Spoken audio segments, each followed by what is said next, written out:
Hey everybody, this is Mr. Haig. How you doing today? So I haven't podcasted in a little bit. I should be podcasting almost every week as much as I can. After all, I kind of encourage or tell my students they got to do their podcasting assignments. And I have a very successful podcasting program happening at the school I teach in.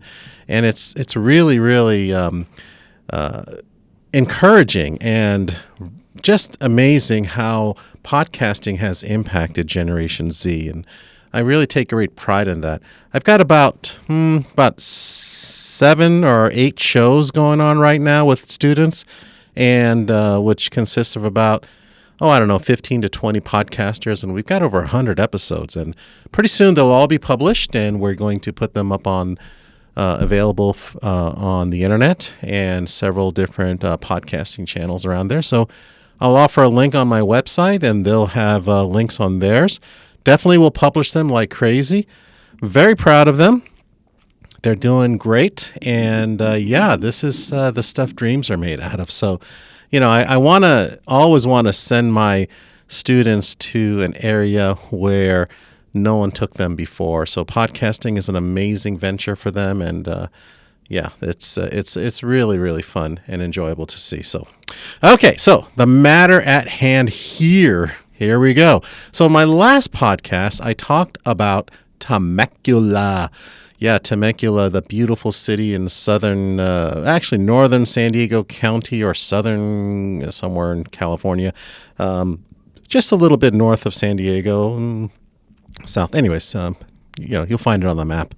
So, of course, we're talking about the far right conservatives, and of course, the far right conservatives, they're at it again, trying to take over SoCal school boards. Everywhere you look, they're either trying to ban books or frown over gay people. They're concerned about indoctrination, that dirty word, indoctrination. Concerned about the awful drag queens. Oh, can you imagine, those drag queens that are out there in libraries reading to your school children? My God, the horror. And heaven forbid if you're ever caught in a bathroom with one of them. Oh my goodness, what could possibly happen? But the school shootings? Not a big deal. The next day, we won't mention it anymore. Yeah, that's the news for you, folks. That's the media for you. And, it's the conservatives, it's just that they believe that their way is the right way. And they make it their mission to make others believe the same. I'm right. You're wrong. My way will save you. Your way will lead you to eternal damnation. So, in the last episode, I talk about Temecula and their book banning bullcrap. Still trying to find a guest for that last episode, but I'll find one. This episode, I'll try to talk about the Chino Valley Unified School District, which decided to implement a new rule that I believe is worse than that of Temecula. If you can believe that's even possible, but they managed to do it. Now, please understand about me, okay? I'm a free thinker. I'm not a conservative. I'm not a liberal. Although to many conservatives, I am a liberal, and to many liberals, I'm a conservative. There are a lot of things I disagree with liberals. I'm not a big fan of Joe Biden at all, okay? And I'm not a big fan of Trump by any means. I'm a free thinker. I say what I feel, like it or not. We can have an intelligent exchange, but if you try to force your beliefs on me, then we got a problem, liberal or conservatives. Now, Temecula removed an entire curriculum by banning a series of social studies books called Social Studies Alive, because one of the books in the Teachers edition mentioned gay right activist Harvey Milk. Now that led to 3 board members to force The banning of those books, saying, "Oh my God, we're going to indoctrinate our kids." So now the 3 board members, now they're facing a possible recall, which I hope happens. It also led to a lawsuit by State Attorney General Rob Bonta, and pretty much pissed off an entire community.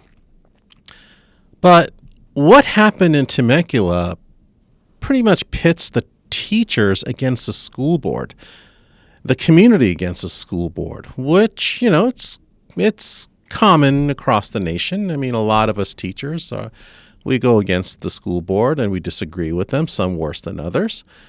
Chino Valley, on the other hand, created a new policy that pits the teacher against the student and their families. Now, Chino Valley is located in the San Gabriel Valley, which is a nice suburb. It's very green, very well-kept community.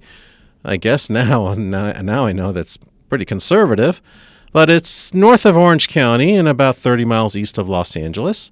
I myself have worked as a substitute teacher there in some of the schools. There's Chino Hills High School, which I think is an awesome high school. I happened to serve as a long-term sub there for about a month teaching sports medicine, which I know nothing about. I had to rely on YouTube videos as such. But the students were very respectful and very kind, and I thanked them for that.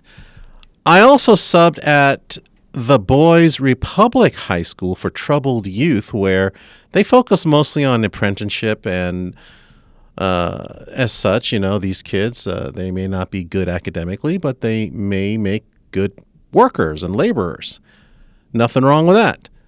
I also subbed at Chino High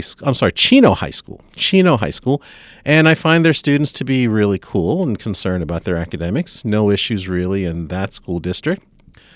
But of course, we know that there are differences between students and teachers and the school board. The 3 groups don't always see eye to eye.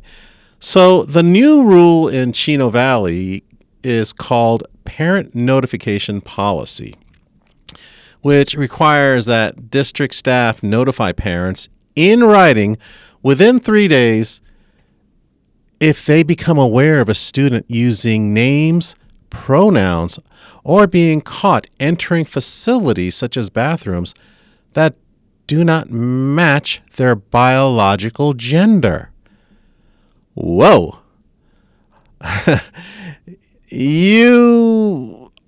If you are a boy and you get caught entering into a girl's bathroom, we're going to notify your parents.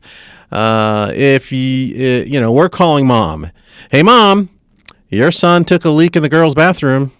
Or, hey, mom, your girl decided to change in the boys' locker room.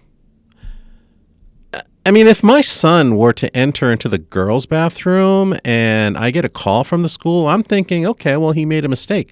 I've made that mistake when I enter the girls' bathroom, instead of a boys' bathroom. And then when I realized it, I got the heck out of there before someone came after me with a mace, But most trans kids I know, they still use facilities of their biological birth. So technically speaking, there's nothing to report for the most part. But look, I don't want to get off topic here. This podcast is not about transgenderism. It's about a policy that could put teachers or staff at a very difficult and awkward situation. It also may put the student at risk. We're pretty much outing them, aren't we? Fortunately, the state attorney general, Rob Bonta, protested this policy on the basis that it's a discrimination policy against the LGBTQ community. And a San Bernardino County Superior Court judge blocked this policy, stating that it's too broad, too general, and without purpose, without merit. And I couldn't agree more. So what the judge is saying is that, what's the issue? Are the kids being abused? Are they in trouble? Does mandating reporting apply if a male student decides to come in dressed as a female. This policy will never see the light of day. You talk about inviting a major lawsuit. In the recent school board meeting, the trustees at Chino Valley cited using the terms mental illness or delusional when referring to transgendered students. Yikes. That can get you in trouble right there. What are they trying to accomplish? I mean, this is why we need to vote and demand en masse where these candidates stand on issues. I mean, who voted for these clowns, and how could the voters not know about them before they hit the polls? I mean, if a student is a part of the LGBTQ community, are they being abused? On what basis do we inform the parents? I've called parents for a variety of reasons in the past, mainly about grades. But if a student is being abused, I don't call the parents. I call Child Protective Services. That's what a mandated reporter does. I mean, if I call a parent based on a kid being transgendered or showing transgendered behavior, I guarantee I'll lose the trust of that kid and possibly the parents. I'm an educator. I teach.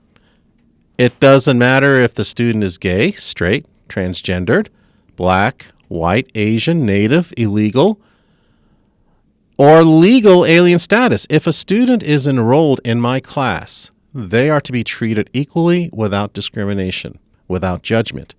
I don't ask, they don't tell. If I do ask, they don't have to tell. And if they do tell, it's still not my concern because I have a job to do. The conservatives don't see it that way. As usual, they see people who are not them. They see people who don't live like them, worship like them, think like them, or even sometimes vote like them. If people are not like them, they need to be fixed. Oh, we went through that decades ago, and this, which resulted in tragedy throughout North America, with the North American indigenous children who were forced to attend these Catholic schools in Canada and the United States with the intention of whitewashing them, converting them into Christians. Did it work? Well, the only thing we found was mass graves. Yeah, several different schools, they unearthed mass graves where these so-called good Christian schools, they're there to change students so they can better assimilate to America. I mean, what do you think is going to happen? Okay, so I call the parent. Do we know the child from an issue that may be abused at home, where he or she has to hide the fact that they, whatever the identity they are? Do we know the family background? Is there an expectation that the kid be fixed? That they will stop identifying themselves as the opposite sex? You want to know what's going to happen despite it all? One does not have to be a psychologist to figure this one out. They're going to dress the way they want. It will not have any impact on the student other than them leaving a bitter taste of the teacher, the school, and the school board. You're telling the student, we don't like the way you are, and we are going to try and change you. As a teacher, I ask, is this really my job? It's bad enough that we have everything else in the world to do, like IEPs and 504s, let alone calling parents about misbehavior and grades. And now this? Some policies are moronic at best. Again, this one pits the student against the teacher, the parent against the teacher, the student against the school. Nobody wins. Things can only go wrong. And as a teacher, I become the snitch. And the student who once trusted me, who once liked me, who once had a good relationship with me now avoids me. I've lost them. This policy puts the teacher more in trouble than the kids. Why do I refuse to do that? Because it violates the student's civil rights. What if I refuse to do that because I fear for the kid? I refuse. I refuse to do that because I don't know what the consequences are if I do tell the parent. I mean, it's just too much at risk over here. The kid's identity is none of my business. Or yours, Chino Valley. Or yours, Temecula. Where is the danger? I have a few trans kids in my program. I am not familiar with that lifestyle, I must admit. It's not my lifestyle. I am willing to understand their thoughts about what led them to this kind of existence. But one thing I do know, this identity has manifested itself. It's growing. People are coming out. They may still feel uncomfortable about coming out, but feel less and less threatened. It's becoming more and more acceptable. It's manifesting. Okay? I have some students who host a podcast called The Open Closet. They express themselves wholeheartedly. I encourage you to give them a listen. They will be my guest on the next episode, and I certainly think it's worthwhile listening to them, and I'm pretty excited about this. You'll find them entertaining, and well, you'll find them kind of silly and kind of goofy in a good way. But most importantly, you'll find them just like any normal, everyday teenager. They're trying to find their way in this world. And I hope the community of Chino Valley and other districts like them will do what's happening at Temecula. Recall the board members. I mean, if they are overstepping their bounds, then practice your democratic rights to a recall. This is not right. You can't put teachers at risk here. This, again, I repeat, this podcast is more concerned about the teacher-student relationship than it is about transgenderism. It's not about that. Don't make decisions without consulting the teacher. Please, school boards, don't make any decisions without consulting with the teachers union. Hear our voices before implementing policy that not only hurts the district, but it also impacts the community. Our job is to teach and ensure that all students have a safe learning environment. Don't turn us into, snitches. Okay? It's not a very popular word with teens these days.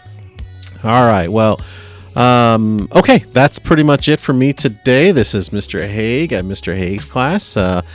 I'm going to get my guests ready for the next episode, and we're going to talk to them and find out exactly, more about them. And I look forward to that. Hope you will too.